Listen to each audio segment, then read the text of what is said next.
नीचे और मैं पीस पार्टी का प्रदेश अध्यक्ष हुआ करता था। उस जमाने में हैदराबाद से लड़के आते थे और मुझसे असदुद्दीन ओवैसी की एमआईएम की बहुत तारीफ किया करते थे। कुछ लड़के औरंगाबाद के थे, वो भी आते थे, वो भी एमआईएम की तारीफ किया करते थे। बंबई में भी भाई कल्ला वगैरह से और जहां से भी लोग आते थे सब कहते थे, ओवैसी साहब की तारीफ करते थे और इस पार्टी को के बारे में अच्छी अच्छी बातें किया करते थे। उस वक्त मैं सोचता था कि आखिर क्या वजह है, क्या सबब है कि एमआईएम पार्टी असदुद्दीन साहब आवाम में इतने मकबूल हैं कि हैदराबाद से आने वाला हर नौजवान असदुद्दीन ओवैसी की तारीफ करता हुआ आता है। औरंगाबाद से हर नौजवान यहाँ आता है तो असदुद्दीन ओवैसी की तारीफ करता हुआ आता है, इम्तियाज जलील की तारीफ करता हुआ आता है। अगर कोई बॉम्बे से नौजवान आता है तो वारिस पठान की तारीफ करता हुआ आता है। फिर मैंने सोचा देखते देखते कि बिहार में भी गए और 5 विधानसभा वहां भी जीत गया।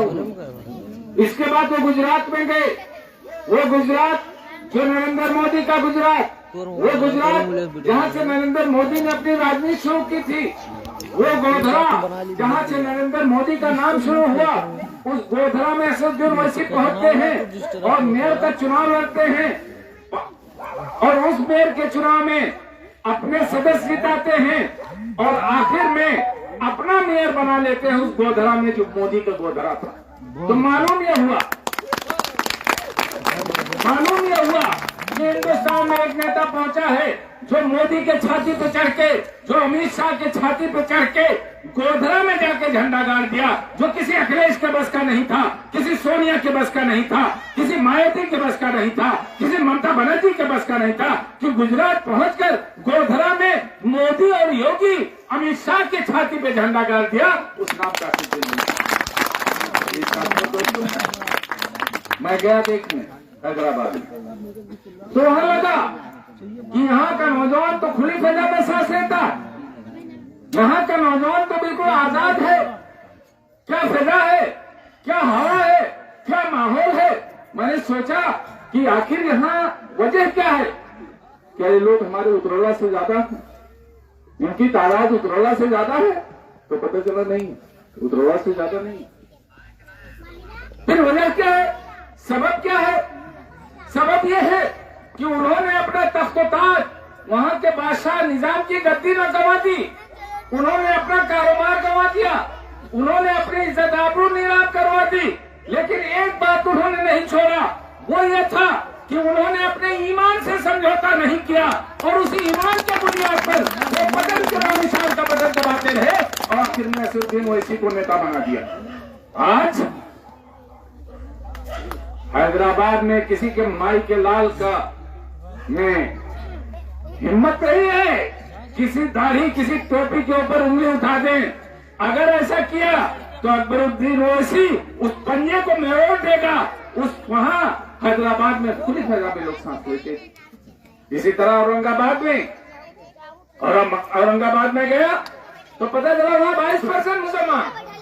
मैंने कहा है वहां 22% मुसलमान और इम्तियाज जलील एमपी और हम 50% से ज्यादा उतरौला में और यहाँ भाजपा के एमएलए, भाजपा के एमपी। कैसी विडंबना कि 22% लोग मुसलमान औरंगाबाद में और इम्तियाज जलील एमपी, 25 कारपोरेटर जिसमें 10 कारपोरेटर हिंदू भाई एमआईएम के झंडे के नीचे और 15 कारपोरेटर मुसलमान। और इस झंडे को हिंदू भाई भी सलाम करता है, दलित भाई भी सलाम करता है, इस झंडे को मुसलमान भाई सलाम करता है। आखिर वजह क्या है, आखिर सबब क्या है? फिर पता चला कि वजह और सबब सिर्फ यह है कि उनका ईमान मजबूत है, वो अल्लाह का नाम लेके बटन चुनाव निशान पे बटन दबाना जानते हैं। और तुम्हारे जिंदाबाद जिंदाबाद जिंदाबाद जिंदाबाद जिंदाबाद जिंदाबाद।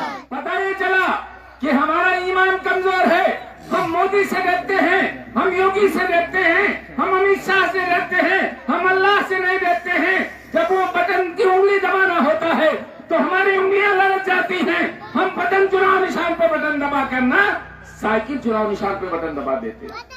वो साइकिल चुनाव निशान, वो साइकिल चुनाव निशान जो आज बेईमान चौराहे पे बैठे हुए हैं, क्या पहचान है उनका? सफेद जूता पहने होगा, सफेद पैजामा पहने होगा, सफेद कुर्ता पहने होगा, सफेद जैकेट पहने होगा। जब कोई आंदोलन करना होगा तो लाल टोपी लगा लेगा। क्या बोलेगा? कि असदुद्दीन ओवैसी तो बीजेपी के एजेंट है। असदुद्दीन ओवैसी बीजेपी के एजेंट है। असदुद्दीन ओवैसी की बेटी की शादी हुई, क्या नरेंद्र मोदी वहां गया? असदुद्दीन ओवैसी के घर में कोई फंक्शन होता है, क्या मोदी वहां गया? क्या योगी वहां गया? और मुलायम सिंह तेरे बेटी की शादी में मोदी जब पहुंचा तो दामाद का तूने कम खातिर किया, लेकिन मोदी का खातिर तूने ज्यादा किया। एक तरफ लालू बेईमान बैठा था, एक तरफ मुलायम बेईमान बैठा था। वो फोटो आपको जरूरत हो तो हम दे देंगे, फोटो खिंचवाओ तुम, अपनी शादी में बुलाओ मोदी को तुम। और एजेंट हुआ वैसी। जब योगी आदित्यनाथ शपथ ले रहा था तो उस वक्त मुलायम सिंह यादव ने नरेंद्र मोदी के कान में क्या कहा? कोई जानता है? कान में बात करो तुम नरेंद्र मोदी के, और एजेंट हुआ वैसी। क्या तुमने कहा था कान में?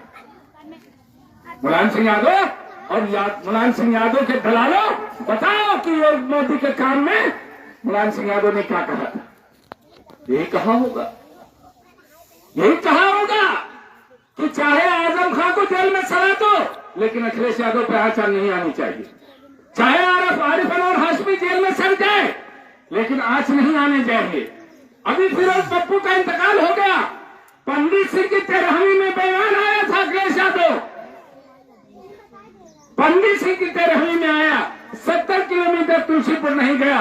वो फिरोज पप्पू जिसने मुलायम अखिलेश यादव को चांदी का मुकुट पेश किया था, वो फिरोज पप्पू जिसने आजमी को, इनको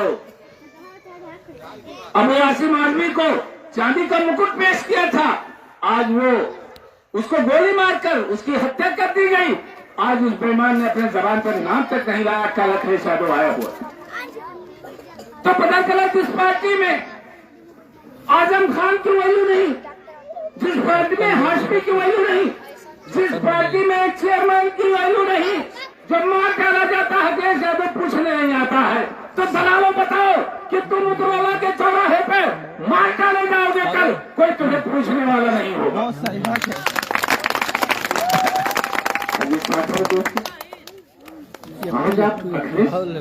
आज तुम कहते हो कि वैसे वोट कटवा है, वैसे वोट काटने आया है, वैसे वोट नहीं काटने आया है, वैसे इस देश की राजनीति में आया है तो 22 करोड़ मुसलमानों की मुस्तकबिल के लिए आया है। वैसे इस देश की राजनीति में आया है तो बहनों भाइयों, मेरी माँ और बहनों, तुम्हारे इज्जत आबरू की हिफाजत के लिए वैसे आया है। आज इस मुल्क में 2 कानून पास हो रहा था, CA का कानून। वो कानून जब हिंदुस्तान में पास हो रहा था तो उस वक्त इसी सर्दी में शाहीन बाग में आपने देखा होगा कि हमारी माएं बहनें जो पर्दे में रहती थी वो निकल के सड़कों पे आ गई, डेरा डाल दिया।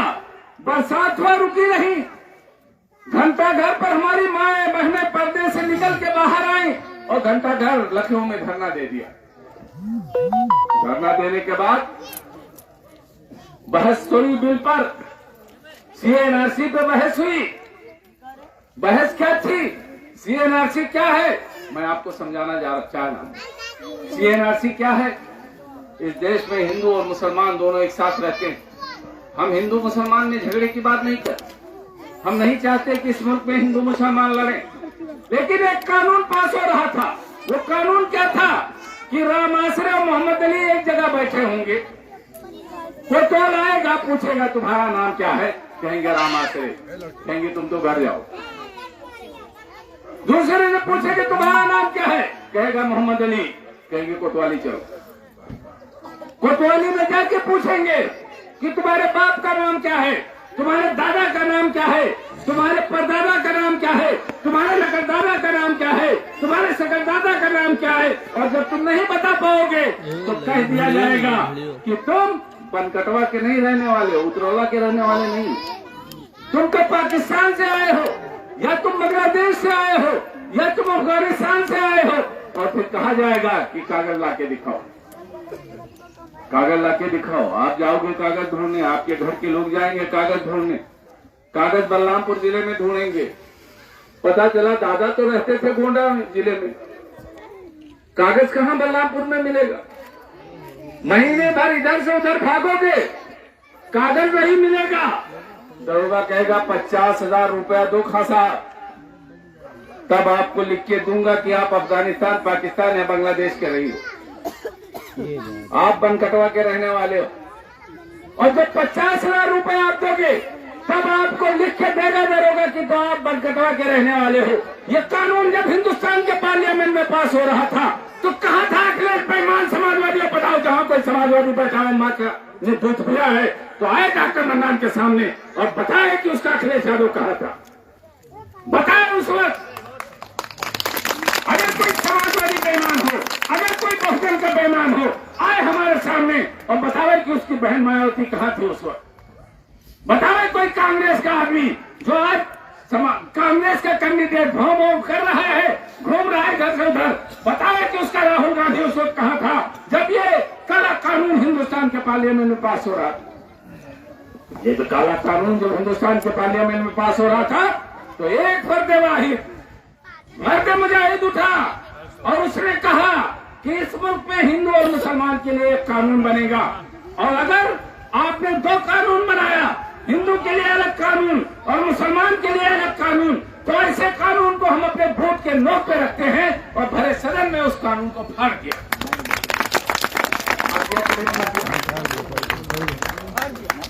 तो आप बताओ, जाने दो, आप लोग इधर आ जाओ, थोड़ा सा इधर आ जाओ। आप लोग बात करने में आसानी होगी, समझने समझाने में आसानी होगी, और उधर रोड पे खाली हो जाएगा। आप लोग आ जाओ, करीब आ जाओ, मेरी माँ बहने तुम लोग भी करीब आ जाओ, आ जाओ यहाँ बैठ जाओ। ये लोग बैठी नहीं, तुम लोग भी आ जाओ, बैठो, निकल जाने दो, ट्रैक्टर को निकल जाए।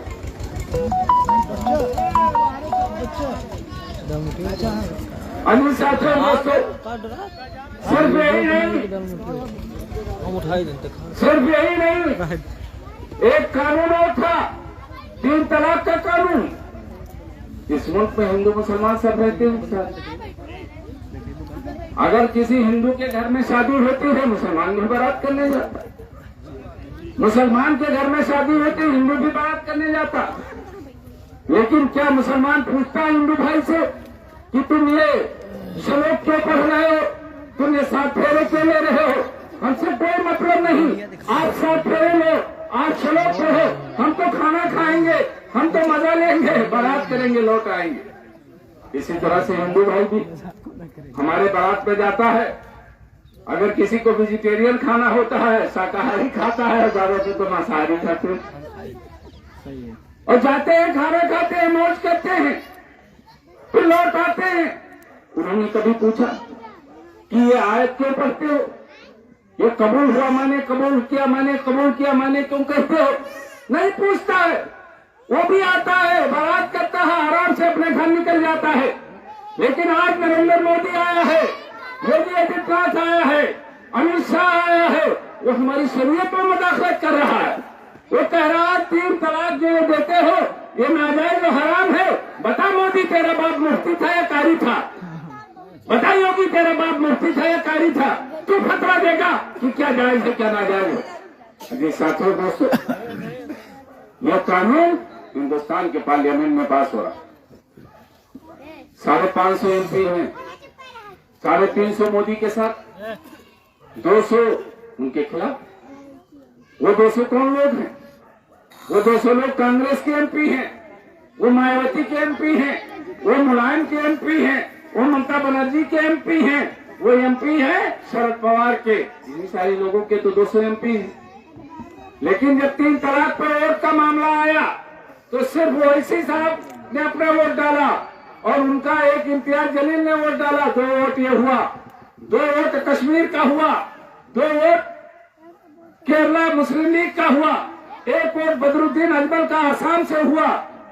सिर्फ 7 वोट आपको मिले, जबकि मिलना था 200 वोट। सिर्फ 7 वोट मिले। असदुद्दीन ओवैसी साहब ने कहा, असरारुल हक कासमी साहब कांग्रेस के एमपी थे बिहार के, तो उन्होंने कहा कि हजरत ये बताओ कि सारी दुनिया ने हमारा साथ छोड़ दिया, 200 लोगों ने हमारा साथ छोड़ दिया, लेकिन आप तो आलिम दीन थे, आप हनफी मसलक के मानने वाले भी थे, तो आप हमारे साथ क्यों नहीं खड़े हुए? तो उन्होंने आंख में आंसू भर लिया और कहा कि मुझको सोनिया गांधी ने रोक दिया था कि इस बिल पे तुम्हें नहीं बोलना। आप बताओ, मैं आपकी अदालत में आया हूं, क्या तुम ऐसा एमपी एमएलए भेजना चाहते हो जिसको सोनिया रोक दे कि इस बिल पे मत बोलो? क्या तुम ऐसा एमएलए एमपी पे भेजना चाहते हो जिसको अखिलेश यादव रोक दे कि तुम इस बिल पर न बोलो? क्या तुम ऐसा एमपी एमएलए भेजना चाहते हो जिसको मायावती रोक दे कि इस बिल पे न बोलो? नहीं, तुम्हें ऐसा एमएलए एमपी बोलना है, भेजना है जो तुम्हारी बात करे, जिसके दिल में मायावती का खौफ ना हो, जिसके दिल में सोनिया का खौफ ना हो, जिसके दिल में मुलायम का खौफ ना हो, बल्कि जिसके दिल में सिर्फ अल्लाह का खौफ हो और अल्लाह के कानून में जो मुनाफिक कर रहा हो, तो वो सदन में बोले। सदन में बोले। 42 विधायक थे अखिलेश यादव के, मुजफ्फरनगर जल रहा था, सारे विधायकों को ऑर्डर दे दिया अखिलेश ने कि इसमें कोई भी मुसलमान मुजफ्फरनगर पे नहीं बोलेगा। 22 के 22 खामोश। और सवाल इस बात का पैदा होता कि जब ऐसे लोगों को आप सदन में भेजते हो जो आपके मसाइल पे बोल नहीं सकते, तो 42 हो, 72 हो, 420 हो, उनसे क्या लेना देना? उनसे क्या लेना देना? आप ऐसे रंगे सियार को क्यों भेजते हो सदन में जो आपके मसाइल पे बोल ना सके? ऐसे सैकड़ों रंगे सियारों से बेहतर है कि एक शेर पकड़ो और असदुद्दीन ओवैसी के उस शेर को उत्तर प्रदेश के विधानसभा में भेज दो। छाती पर चढ़कर, योगी आदित्यनाथ के छाती पर चढ़कर ये बात कह सके कि ये बात जायज है, ये बात नाजायज है। अजी साथियों, दोस्तों, आज ये नौजवान सामने बैठे, ये नौजवान सामने बैठे, इनसे आओ इंटरव्यू ले लो। बुजुर्ग लोगों को खासकर मैं बता रहा हूं जो 50 साल से ऊपर, दिमाग खोल लो अपना। ये नौजवान बैठे, इनसे इंटरव्यू ले लो। इनका कहना है कि वैसे हारे या जीते, हम पतंग चुनाव निशान पे अपना वोट देंगे।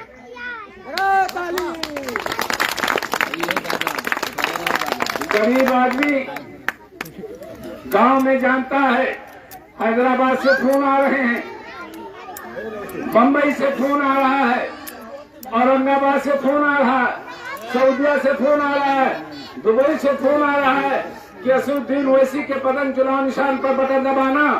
माँ और बहनें, गरीब लोग इस बात के लिए तैयार हैं कि असदुद्दीन ओवैसी को वोट देंगे।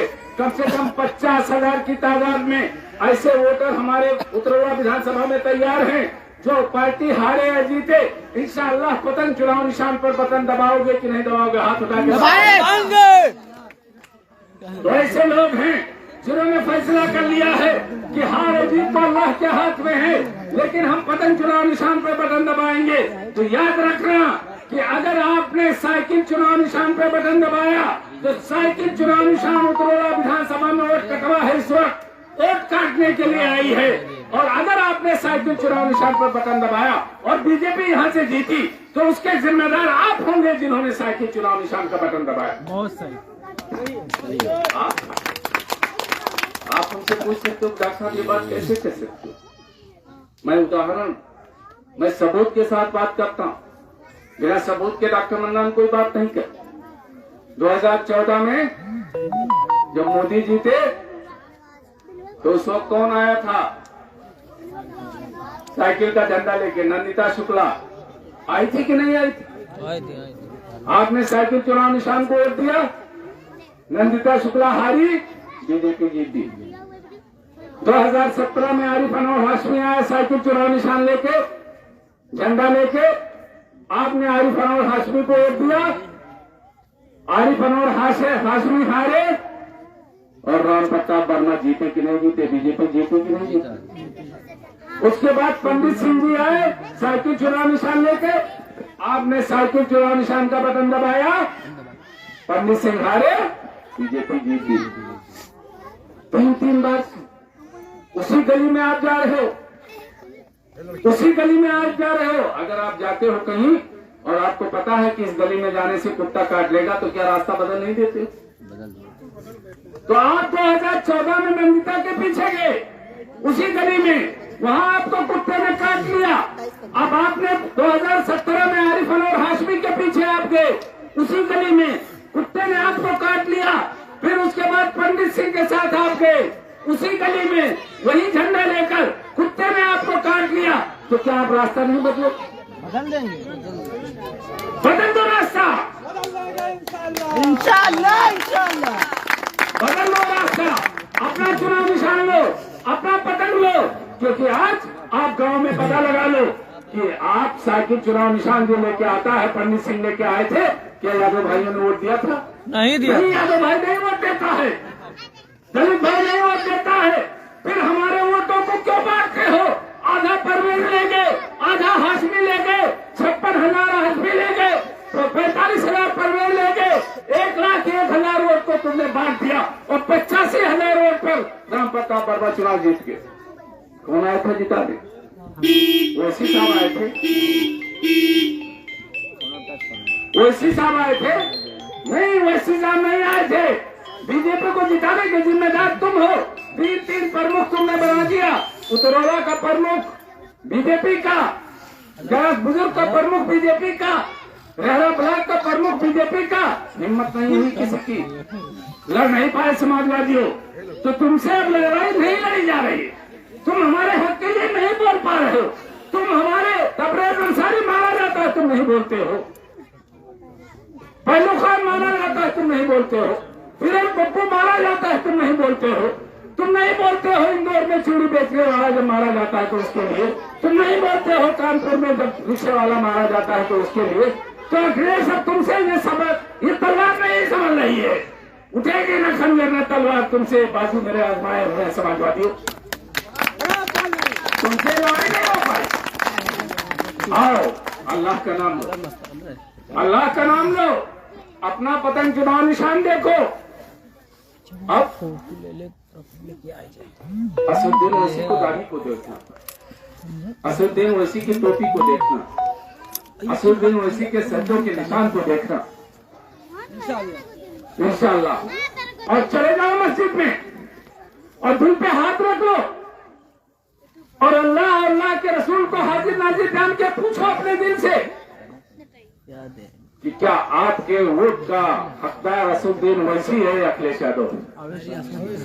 अवैसी है। अगर वो ऐसे हकदार है तो वोट दे देना ओवैसी को। अगर आप समझते हो तो अखिलेश यादव को वोट देना है तो जाओ अपना वोट जहन्नुम में डाल दो।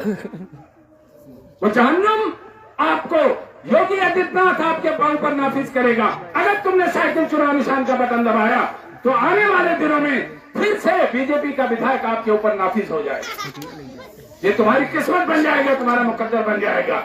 क्योंकि ये लोग जो चौराहे चौराहे घूम रहे हैं, जो बता रहे हैं, इनके चक्कर में मत आना, इनके चक्कर में मत आना। कहते हो मुंह बना के क्या कहते हैं? मैं सवाल का जवाब भी बता दे रहा हूँ, याद रखना कि आएगा समाजवादी बेईमान क्या कहेगा कि सभी गिरफ्तार होते हैं, वो इसी को नहीं गिरफ्तार होते हैं।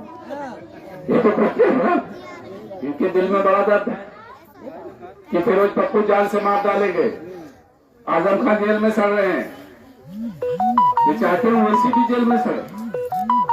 इनके दिल में दर्द है, इन्हें बड़ी खलीस है। अरे वैसी को गिरफ्तार करना इतना आसान है क्या?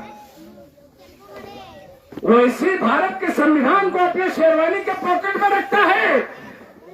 वैसी को गिरफ्तार करोगे ना हिंदुस्तान, पूरी दुनिया हिल जाएगी, 58 मुल्क हिल जाएंगे, यूरोप अमेरिका हिल जाएगा।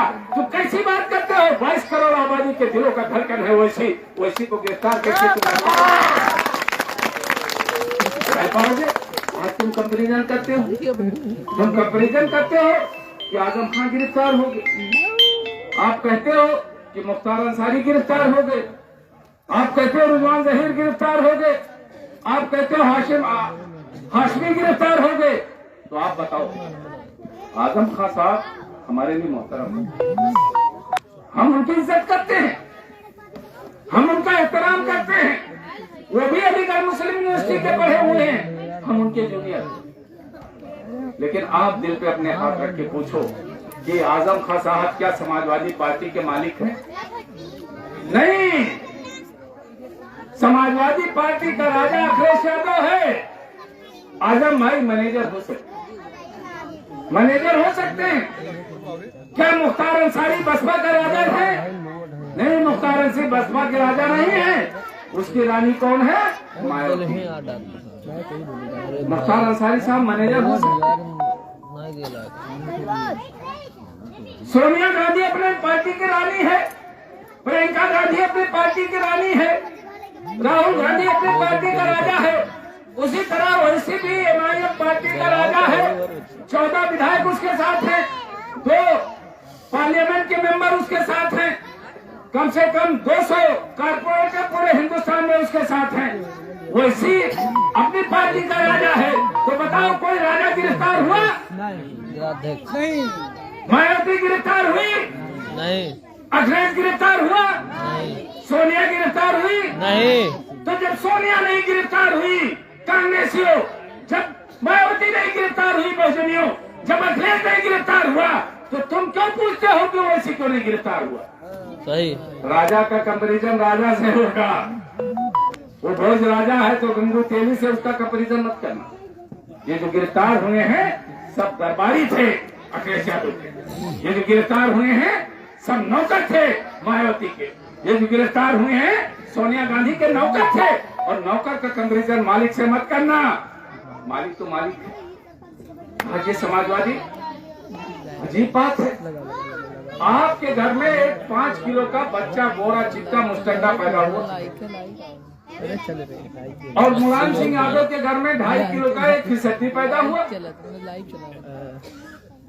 तो क्या आप दूध का बोतल ले जाके उस फिसड्डी को पिलाओगे जो मुलायम के घर में पैदा हुआ, कि अपने 5 किलो के बेटे को पिलाओगे जो आने वाले दिनों में पहलवान बनेगा?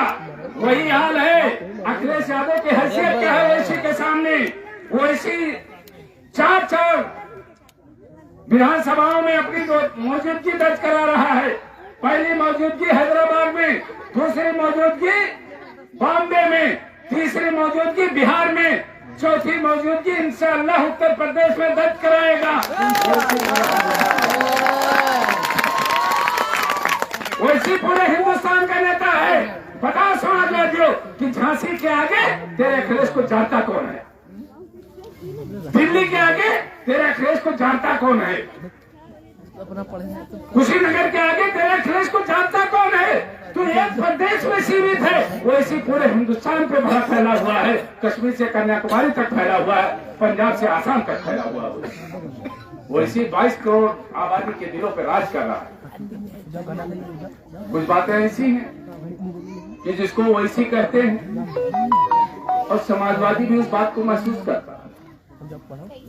हिंदुस्तान का हर मुसलमान महसूस करता है, लेकिन महसूस करने के बाद भी चूंकि नौकर है, चूंकि दलाल है, चूंकि गुलाम है, इसलिए दिल के मारे वो अखिलेश यादव की तारीफ करता है। कुछ मसलहतन, कुछ मजबूरन कातिल को मसीहा कहते हैं। आप बताओ, बाबरी मस्जिद का फैसला आया, उस फैसले पे पूरा हिंदुस्तान सहम गया, 22 करोड़ आबादी सहम गई कि भारत के सुप्रीम कोर्ट ने क्या फैसला दे दिया।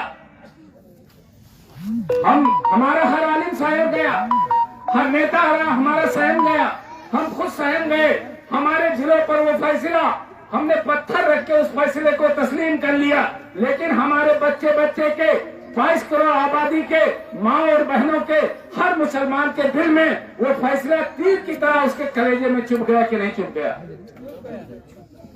और उस बात को अखिलेश से समझता कि चलो बवाल करा, मायावती समझती है चलो बवाल करा, सोनिया समझती है बवाल करा, लेकिन असदुद्दीन ओवैसी जानता है ये फैसला हमारे कौम के लोगों के दिलों में तीर की तरह चुभा हुआ है। इसलिए असदुद्दीन ओवैसी खड़ा हुआ और उसने कहा कि सुप्रीम कोर्ट तुमने फैसला दिया है, इस फैसले को हिंदुस्तान का मुसलमान दिल पे पत्थर रख के तो कबूल कर रहा है, लेकिन याद रखना कि हम अपनी आने वाली नस्लों को बता देंगे कि ये मस्जिद थी और क़यामत मस्जिद रहेगी, क्योंकि तुमसे भी बड़ी एक अदालत है दुनिया में, वह अल्लाह की अदालत, और अल्लाह की अदालत ये कहती है कि जहाँ मस्जिद थी क़यामत तक वहाँ मस्जिद रहेगी। ये कौन बोला? ये कौन बोला? असदुद्दीन ओवैसी के अलावा किसी के अंदर कलेजा है इस बात को बोल दे? असदुद्दीन ओवैसी का झंडा पकड़ने के लिए कलेजा चाहिए, मिल्लत का झंडा पकड़ने के लिए कलेजा चाहिए, वरना 14 के 14 बुज़दिल अखिलेश के दरवाजे पर कटोरा लेके साकिब चुनाव शाम का भीख मांग रहे। अल्लाह जाने किसके कटोरे में कमी गिरेगी, कुछ पता नहीं। ये क्या करेंगे? ये आ भी जाए क्षेत्र में, जीत भी जाए, तो इनके दिमाग पे खौफ सवार रहेगा। क्या सवार रहेगा? कि अगर हमने अखिलेश की मर्जी के बिना कोई काम किया तो अगली बार टिकट कट जाएगा।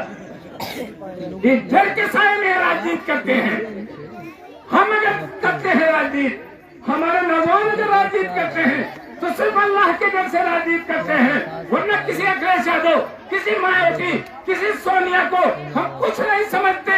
हम चाहते तो अखिलेश यादव का टिकट ले आते, हम चाहते तो मायावती का टिकट ले आते, लेकिन अखिलेश यादव ये चाहता है कि डॉक्टर मन्नान के गले में पट्टा डाल दें और ये हमारी पार्टी का मेंबर बन के चुनाव लड़े।